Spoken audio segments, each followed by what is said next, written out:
हर संभव बदलाव लाऊंगा। दोस्तों, एपीएससी लाइव में आपका बहुत बहुत हार्दिक स्वागत, अभिनंदन है। आज 7 सितंबर है, तो 7 सितंबर के अवसर पर आज अंतर्राष्ट्रीय स्वच्छता हवा दिवस का आयोजन किया गया था। इस स्वच्छता हवा दिवस का आयोजन के लिए डॉक्टर विश्राम सिंह, जो कि मुख्य चिकित्सा अधिकारी बरेली हैं, उनके निर्देशन में दिया गया। और उनके निर्देशन में कॉम्पिटेंट पब्लिक स्कूल में डॉक्टर प्रशांत रंजन, जो जिला प्रतिरक्षण अधिकारी हैं, और डॉक्टर मधु गुप्ता, जो कि प्रभारी चिकित्सा अधिकारी सीबीगंज प्राथमिक स्वास्थ्य केंद्र के हैं, तो वहाँ उन्होंने कार्यक्रम में भाग लिया। और प्रिंसिपल जो डॉक्टर बीके शर्मा थे, वहाँ भी उन्होंने निर्देशन में कार्य किया गया वहाँ पर। और उसकी कुछ झलकियाँ हम आपको दिखाते हैं कॉम्पिटेंट पब्लिक स्कूल की। वहाँ पे शपथ ग्रहण समारोह भी किया गया था कि स्वच्छ हवा कैसे रहे, और बच्चों को पुरस्कार वितरण भी किए थे। तो दिखाते हैं उस प्रोग्राम की झलकियाँ। बने रहिए एपीएससी लाइव में। इन्वेस्ट इन क्लीन एयर ये आज हमारा थीम है। उसमें अगर हम देखें कि वायु प्रदूषण से बचाओ हम कैसे कैसे कर सकते हैं। एक तो जो हमारा है सार्वजनिक परिवहन जो हमारा है उसको प्रयोग करें। जैसे हमारे बस है, ट्रेन चल रही, अगर हम लोग सब लोग अपनी कार लेके जाएंगे तो नंबर ऑफ व्हीकल्स बढ़ जाता है। ठीक है, पब्लिक ट्रांसपोर्ट हम लोग यूज़ करेंगे तो हमारा बहुत ज़्यादा फ्यूल भी बचेगा, हमारा एयर भी क्लीन हो जाएगा। फिर धुआं रहित ईंधन का प्रयोग, जैसे कि हमारे इलेक्ट्रॉनिक व्हीकल्स आ गई, बाइक्स आ गई, तो उसमें आपका फायदा भी है कि आपका जेब से पैसे भी नहीं लग रहे और आप कहीं जा सकते हैं बिना हमारा एयर पोल्यूशन नहीं होगा। फिर हमें अधिक से अधिक वृक्षारोपण करना है, जितने ज़्यादा से ज़्यादा पेड़ लगाएं और उनको केयर करें ताकि वो अच्छा हमारा ऑक्सीजन भी देंगे और हमारा क्लीन एयर भी हो। जो हमारे उद्योग हैं हमारे, उसमें जो हमारी जो ग्रीन मतलब ये जो हमारी धुआं निकल रहा है उसमें फिल्टर का यूज़ करेंगे तो जो खराब पार्टिकल्स जो है वो हमारे शटर डाउन होते हैं और फिल्टर करने के बाद ही उसका इमिशन में हमें करना है। हम पटाखे हैं, कूड़ा है, पत्तियाँ हैं, पराली है, इन सब के लिए भी एक गाइडलाइन करती है, इनको भी ना जलाए हैं क्योंकि इससे भी बहुत ज़्यादा मात्रा में एयर पोल्यूशन होता है। उसके बाद आपने सुना भी होगा टीवी में कि दिल्ली में स्मॉग हो गया, पूरा धुंध के कारण दिख नहीं रहा है। घरों में जो हमारे खिड़की है सुबह शाम, जैसे हम कहते हैं डॉन और डस्ट, उस समय हम लोग उसको बंद रखेंगे। उस समय मच्छर भी ज़्यादा आते हैं और पोल्यूशन भी उस समय, शाम के समय ट्रैफिक ज़्यादा होता है तो अंदर आने की ज़्यादा संभावना हो जाती है। इसी से हमारा क्या हो रहा है कि जो वायु प्रदूषण जो हमारा क्या क्या प्रभाव पड़ा है। एक तो है ग्लोबल वार्मिंग है।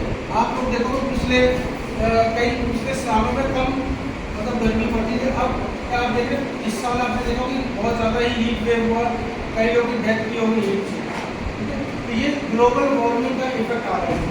फिर अगली वर्षा यानी कि जो आपका जो एसिडिक रेन है, जो पानी पर आता है, जो पोल्यूटेंट्स होते हैं, मिनरल्स हैं और जो कार्बन डाइऑक्साइड इससे मिलकर हमारा ये एसिडिक रेन कॉज होता है।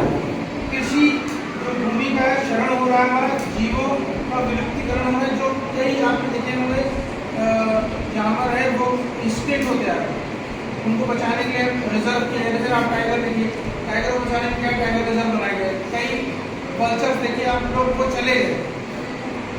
पहले आपको तो शायद नहीं पता हो, पहले ज़माने में विलुप्त हुआ करते थे, वो भी नहीं रहे। कई ऐसी जातियाँ हैं वो विलुप्त होती रही धीरे धीरे।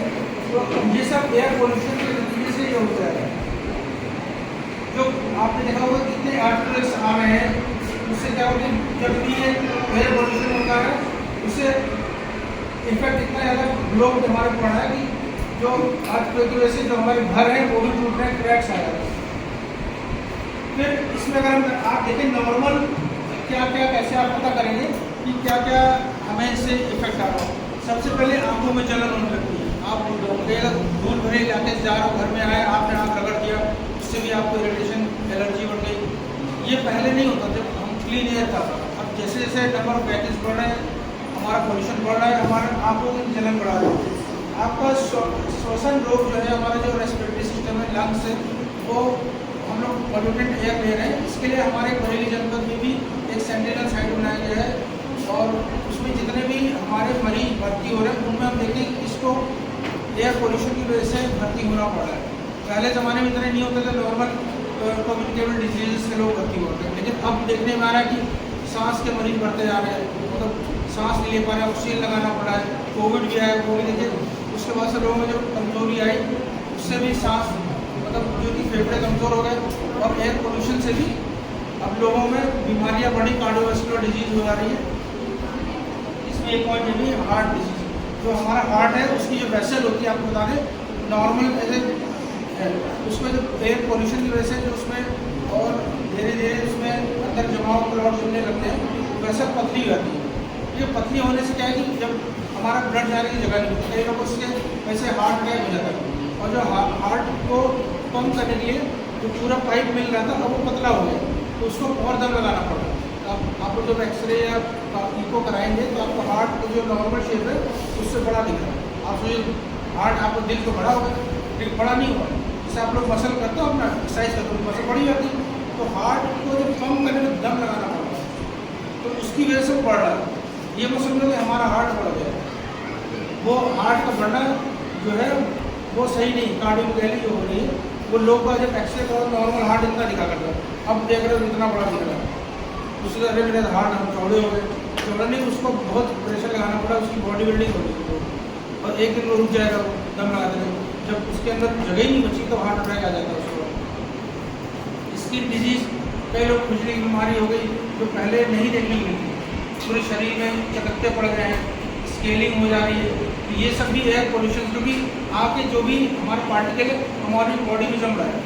तो आप लोग को ये कोशिश करनी चाहिए, जो भी आप स्कूल्स में भी अगर हम चाहेंगे कि फुल शर्ट और पैंट का यूज़ हो।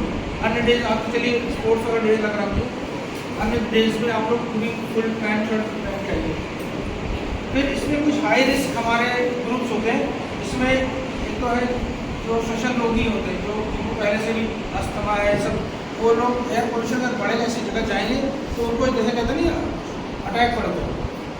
सर्दियों में आती उसमें क्या होगा, जो हमारा पोल्यूशन है वो रुक जाता है, कोहरे में से नीचे रह जाता है, फिर वो सांस लेते हैं तो उनको दौरा पड़ जाता है दमा का। ऐसे लोग बहुत ही रिस्की होते हैं एयर पोल्यूशन की वजह से। इसके हार्ट के मरीज आपको बता चुके हैं। फिर जो हमारे बूढ़े बुजुर्ग लोग थे, अगर वो पोल्यूशन में ज़्यादा रहेंगे तो उनकी भी लाइफ कम हो जाती है। फिर जो हमारी प्रेगनेंट वुमेंस है वो भी अगर खराब एयर हमारा लेंगे तो उनके अंदर जो फीटस है बच्चा है वो भी प्रभावित होता है, उनको भी कई डिजीज़ ले कर पैदा हो जाता है। ठीक है, तो ये भी नुकसान है। फिर जैसे 5 वर्ष से छोटे बच्चे 0 to 5 ईयर के जो बच्चे होते हैं सबसे वल्नरेबल होते हैं, छोटे हैं, और उनको भी अगर गलत सांस लेते तो उनका लंग्स अभी डेवलप हो रहा है, उनमें पहले से पता कि आप उसमें पार्टिकल जमा हुआ, कार्बन जमा होने लगा, तो वो कहता हूँ कि मैं पर्यावरण को बचाने के लिए अपने दैनिक जीवन में हर संभव बदलाव लाऊंगी। मैं भी वचन देता हूँ कि अपने परिवार, मित्रों और अन्य लोगों को पर्यावरण के अनुकूल आदतों और व्यवहार के महत्व के विषय में सतत रूप से प्रेरित करूंगा। जय हिंद।